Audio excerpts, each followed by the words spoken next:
My work, sir. give up. But all will fail.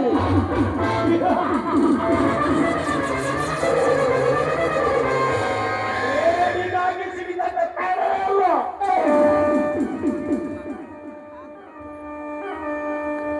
Mister, ದಾರಿಯಲ್ಲಿ ಮೈ ಎಪ್ಪಿಸಿಕೊಂಡು ಗೋಳಿ ಅಂತ ನಿಂತಿದ್ದೀಯಲ್ಲ, ಈಗ ದಾರಿಯಲ್ಲಿ ನಿಂತರೆ ನಾವು ಹೇಗೆ ಅಡ್ಡಾಡಬೇಕು? ಅದು ಅಲ್ಲದೆ ಅರಿಯದ ಹೆಣ್ಣು ಮಕ್ಕಳನ್ನು ಕಂಡ್ರೆ ಜೊಲ್ಲು ಸುರಿಸುವ ಕಾಮುಕ ಅಂತ ಕಾಣುತ್ತದೆ ನೀನನ್ನು ನೋಡಿದ್ರೆ. ಕಾಮುಕ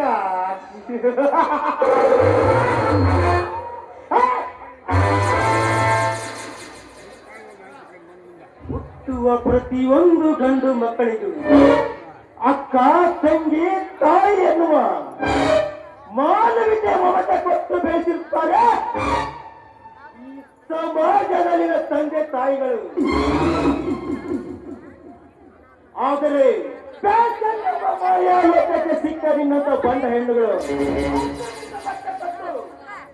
ಎದೆ ಉಪ್ಪಿಸಿ ಬರುವುದನ್ನು ನೋಡಿದರೆ ನನ್ನಂತ ಹುಡುಗರು ಅಷ್ಟೇ ಯಾಕಲೇ ವಯಸ್ಸಾದ ಮುದುಕರ ಕಟ್ಟೆಯೂ ಸಾಗುತ್ತದೆ.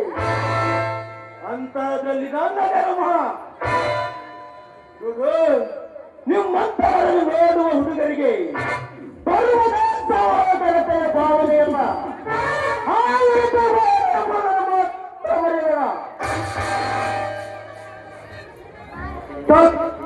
ಬಣ್ಣದ ಹೆಣ್ಣೆ ಗುಂಡು ಬಟ್ಟೆ ಕೊಟ್ಟು ತಡಬಾಚಿವರಿನಂತ ಬಂಡ ಹೆಣ್ಣೆ ತುಂಬಿಕೊಂಡಿರುವ ಈ ಸಮಾಜದಲ್ಲಿ ನಿನ್ನ ದೇಹವನ್ನು ಪ್ರಯತ್ನಿಸುವುದು ಈ ನಿನ್ನ ದೇಹ ಸತ್ಯ ಹೆಣ್ಣುವೆಂದು ಹೊರತು ಸಮಾಜದಿಂದಲ್ಲ. ಅಂದ್ರೆ ನೀವು ಕೆಟ್ಟು ಹೋಗುತ್ತೀರಿ ಅಂತ ಹೆಣ್ಣಿನ ಜೀವನ ಕಟ್ಟಿನ 4 ಗೋಡೆ ಮಧ್ಯೆಯಲ್ಲೇ ಇರ್ಬೇಕಾ? ಅಂದ್ರೆ ನಿಮಗೋಸ್ಕರ ಹೆಣ್ಣು ಈ ಸಮಾಜದಲ್ಲಿ ಅವಳಿಗೆ ಇಷ್ಟ ಬಂದ ಬಟ್ಟೆ ತೊಡದೆ, ತುಂಡು ಬಟ್ಟೆ ಹಾಕಿಕೊಳ್ಳದೆ, ಅವಳ ಸೌಂದರ್ಯವನ್ನು ತೋರಿಸಿಕೊಳ್ಳದೆ 4 ಗೋಡೆ ಮಧ್ಯದಲ್ಲೇ ಇರಬೇಕೆ ಹೆಣ್ಣಿನ ಜೀವನ? ಅವಳ ಸೌಂದರ್ಯವನ್ನು 4 ಗೋಡೆ ಮಧ್ಯೆನೇ ಮುಚ್ಚಿಡಬೇಕೆ?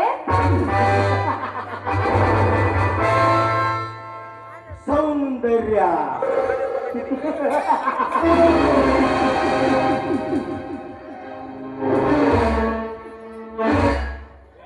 ಸೌಂದರ್ಯ ತೋರಿಸಲಂತೆ ಅರ್ಧಮರ್ಧ ಬಟ್ಟೆ ತಟ್ಟು ಬರುಬೆತ್ತಲಾಗಿ ನಿಂತರೆ ನಿನ್ನ ಸೌಂದರ್ಯಕ್ಕೆ ಮೆರಗು ಬರುವುದಿಲ್ಲ. ವಿನಃ ನನ್ನಂತ ಹುಡುಗರು ನಿನ್ನ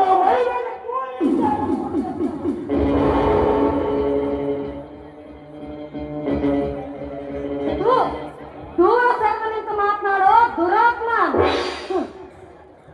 ನಿನ್ನಂತ ಎಚ್ಚರದ ಮಾತುಗಳನ್ನು ಕೇಳಿ ಹುಚ್ಚೆತ್ತು ಕುಣಿಯುವ ಹಾಗೆ ನರ್ತಿಸಿದರೆ ಈ ಕೂತಿರುವ ಜನ ಹೇಳ್ತಾರೆ ಭಾರತೀಯ ಸಂಸ್ಕೃತಿನೇ ಇವನಿಗೆ ಗೊತ್ತಿಲ್ಲ ಅಂತ. ಜಗತ್ತಿನಲ್ಲಿ ಅತ್ಯಂತ ಸೌಂದರ್ಯವತಿ ಹೇಳಿರುವುದು ನಮ್ಮ ಭಾರತದಲ್ಲಿ ಅಂತ ಜಗತ್ತೇ ಬಾಯಿ ತುಂಬ ಹೊರತೆ.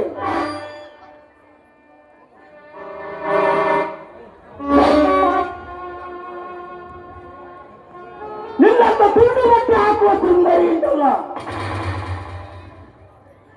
ಮೈ ತುಂಬ ಸೀರೆಯನ್ನು ಉಟ್ಟುಕೊಂಡು ತಲೆ ತುಂಬ ಹೂವನ್ನು ಮುರಿದು ಹಣೆಯಲ್ಲಿ ಕುಂಕುಮ ಇಟ್ಟುಕೊಂಡು ಬರುವುದನ್ನು ನೋಡಿದರೆ ಕಾಮ ಎಂಬ ಗಂಡಸಿನ ಸಕ್ಕಡೆಗೆ ಅಮಾನ ಉಕ್ಕೇರ್ತದೆ. ಇದೇ ನಮ್ಮ ಭಾರತೀಯ ಸೌಂದರ್ಯದ ಸಂಸ್ಕೃತಿ. ಅದಕ್ಕೆ ಬಲ್ಲವರ ಜಗತ್ತ ಭಾರತೀಯ ಸಂಸ್ಕೃತಿಗೆ ತಲೆ ಹೋಗುತ್ತೆ ಅಂತ. ಅಂದ್ರೆ ನಿನ್ನ ಮಾತಿನ ಅರ್ಥ ತುಂಡು ಬಟ್ಟೆ ಹಾಕಿಕೊಳ್ಳುವುದು ಈ ಸಮಾಜದಲ್ಲಿ ತಪ್ಪೇ? ಹಾಗಾದ್ರೆ ಹೆಣ್ಣು ಮಾಡುವ ತಪ್ಪಾದ್ರೆ ಏನು? ತಪ್ಪು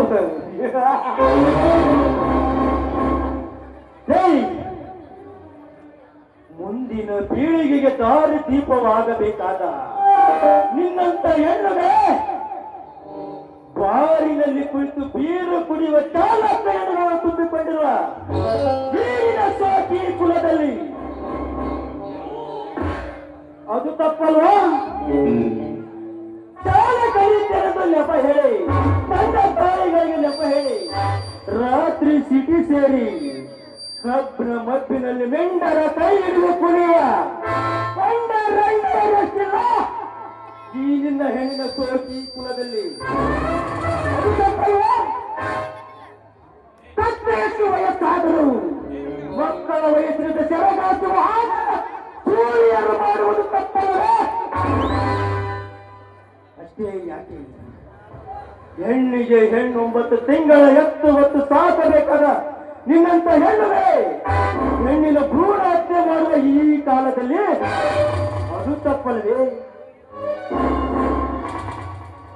ಅದಕ್ಕೆ ಬಲ್ಲವರು ಹೇಳಿದ್ದಾರೆ, ಹೆಣ್ಣಿಗೆ ಹೆಣ್ಣೇ ಶತ್ರು ಎಂದು. ಏ ಮಿಸ್ಟರ್, ಈ ಸಮಾಜದಲ್ಲಿ ನಾನೊಬ್ಬಳೇ ಫ್ಯಾಷನ್ ಮಾಡೋದನ್ನ ಕಲ್ತಿಲ್ಲ. ಹಳ್ಳಿಯಿಂದ ಹಿಡಿದು ದಿಲ್ಲಿವರೆಗೂ ಮಾಡುತ್ತದೆ ಫ್ಯಾಷನ್. ಅಂತದ್ರಲ್ಲಿ ನಾನದೇನು ಮಹಾ? ಹೊತ್ತು ಬಾಯಿ ಹೊತ್ತು ಹೆಣ್ಣೆ, ಭಾರತೀಯ ಸೌಂದರ್ಯದ ಸಂಸ್ಕೃತಿ ಉಳಿದಿರುವುದ ಹಳ್ಳಿಯ ಬಡ ಮಕ್ಕಳಿಂದ ಹೊರತು ವೇನಟಿ ಬೈಗಾಕಿ ಬೈಕಿನಲ್ಲಿ ಸಿಟಿ ಸುತ್ತಾನಿನಂತ ಶ್ರೀಮಂತ ಸೋಗಿನ ಲೇಡಿಯರೆಂದಿಲ್ಲ. ನಿಮ್ಮಂತವರಿಂದ ಭಾರತೀಯ ಸಂಪ್ರದಾಯ ಕಾಪಾಡಿಕೊಳ್ಳಬೇಕಾದರೆ ನಿನ್ನಂತವರಿಗೆ ದಯವಿಟ್ಟು ನೀನು ಕೈ ಮುಗಿದು ಬೇಡಿಕೊಳ್ತೀನಿ, ನನ್ನನ್ನು ಬಿಟ್ಬಿಡು. ನಿನ್ನ ಸೀರದ ಜೊತೆ ಸಲಿಗೆ ಬೆಳೆಸುವರು ನನಗೆ ಒಬ್ಬಳೇ ಇರುವೆಂದು.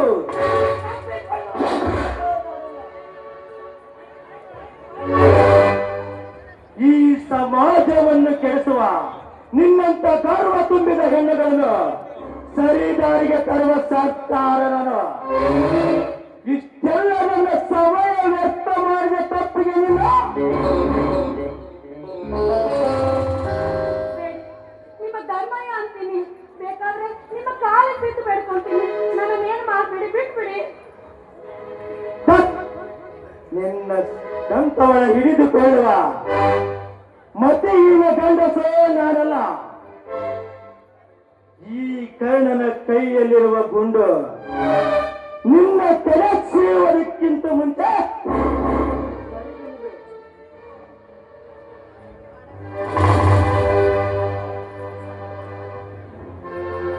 दिल दिया तो कौन, दिल नहीं तो कौन,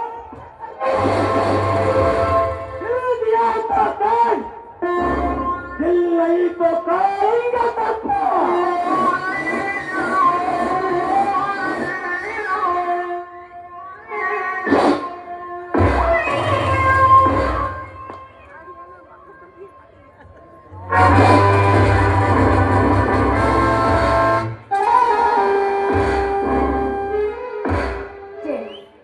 ಮುಂಜಾನೆ ಎದ್ದು ಯಾರ ಮುಖ ನೋಡ್ಬಂದು ಏನು ಊರಿಗೆ ಕಾಲಿಡುತ್ತಿದ್ದಂತೆ ಇಂಥ ಹುಚ್ಚನ ಸಹವಾಸವಾಯಿತು. ಇರ್ಲಿ, ಸಿಕ್ಕಂತ